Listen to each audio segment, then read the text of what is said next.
come bring their all. This was a life-changing, moment for him. So he brought his all, everything that I expected him to do. And normally you guys see me blow guys off the water, but he went in there, he put up a good fight, even though I thought that he was just in there to survive. Once I heard him, he felt my power. I felt like, he just was trying to survive and hold on as long as he could. I would just say on that as well, he's had 3 fights in just over 5 months. So I think the turnaround, and don't forget in the turnaround, what you were just talking about, he also came to England and did a week of media.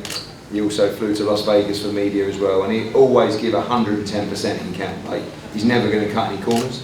But I think that this has been a very hectic period for Devin Haney, where he's gone from, star to superstar in a short period of time with a lot of travelling, and he may not feel like that's effective, but even when you're making weight and stuff like that, that's hard to do. You're flying to England, you're flying back, time zones, jet lag, and I'm looking forward to seeing him have a little break now. I'd like him to come to Saudi Arabia and do some more media out there, but definitely have the rest of the year off in terms of fighting, and then fight early part of 2020. And you didn't know much about this fighter before you fought him, but once you got the ring with him, did he show you any surprises? He actually showed me a little bit of a surprise how crafty he was, how he was able to survive and be able to hold on. Like I said, I heard him early, and I heard him a few times, as the fight went on. But he was able to hold on, clinch, tie up, many different things, which surprised me. But it's all part of the game, all this is everything that I asked for. I asked my promoter, I wanted to fight as soon as possible, and this is all part of the game. I'm happy with my performance. I got to win. I'm the youngest world champion in boxing. And I'm blessed. And where do you go from here? Like I said, I just take a rest for a little bit, and then 2020, I want to start 2020 out with a bang. I want the best fights. I want the best fighters out there. I want to show the world, that I can beat the best. Eddie, Javier Fortuna came out successful last weekend. We heard that he might be next for Devin. Could you kind of confirm or speak on that a little bit? Yeah, there is a mandatory due, and that is Javier Fortuna. And we're happy with that fight. It's a good fight. He's just coming off a good KO win. I think it's another good learning fight for Devin Haney. We do want big fights in 2020. Fortuna's okay, but I'd like to make the Luke Campbell fight as well in the spring, summer. I think that's a great fight for both these guys. Over in the UK? Probably in America. I think Devin would like to. He had a huge reception when he comes to the UK, but I think that fight takes place in America. And also, there's other guys out there, Jorge Linares. For me, the superstar fight is Ryan Garcia against Devin Haney. I mean, that is a monstrous fight, and that probably comes at the back end of 2020. I don't like people talking about 2021 because it seems like such a long time away, but for me, that's a monstrous fight that can be made very, very easily, and it's for the WBC World Lightweight title. Last week after his fight, I spoke to Ryan, and he said that fight doesn't happen in 2020, but he did mention the likes of Jorge Linares and Luke Campbell. He kind of went to his age about that, even though Devin's younger. What do you think is going to have to happen for that fight to get made? Which fight?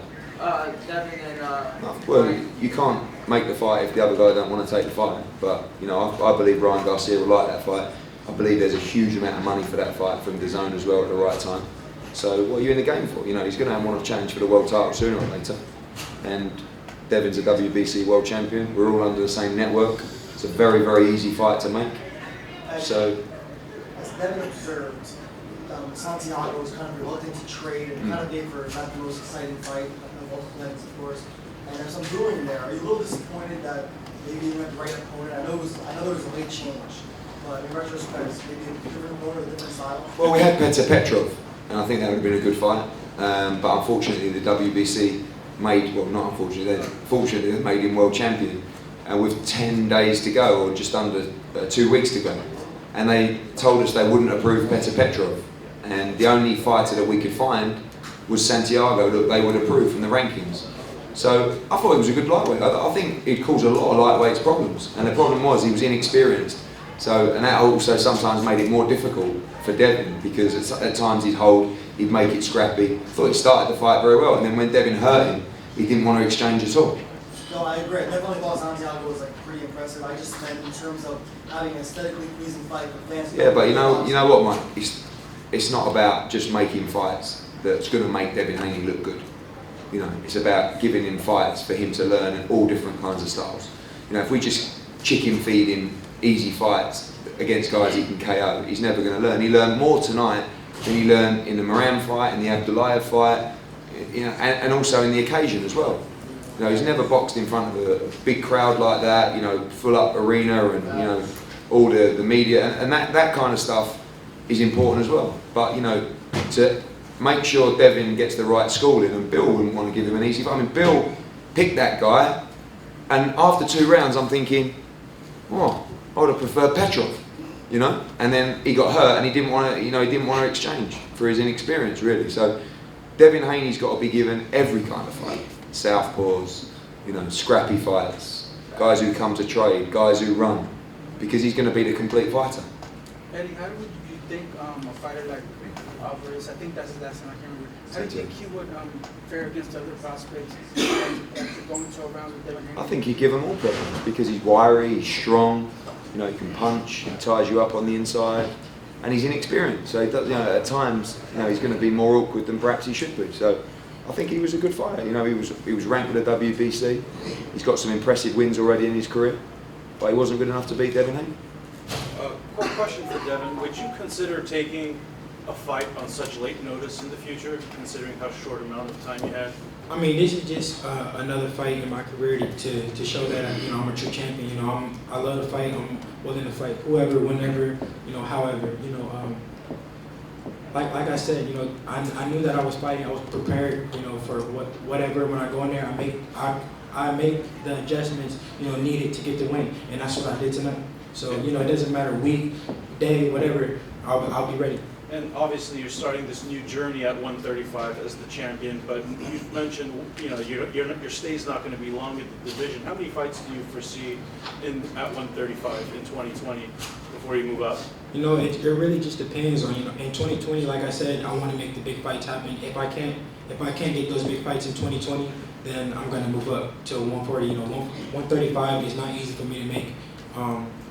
You know, especially, you know, my body's still growing, my body's still maturing. But in 2020, you know, let's make these big fights happen before I move up to 140. How does Victor Conte help you with the body transformation? I know he's a big part of your team.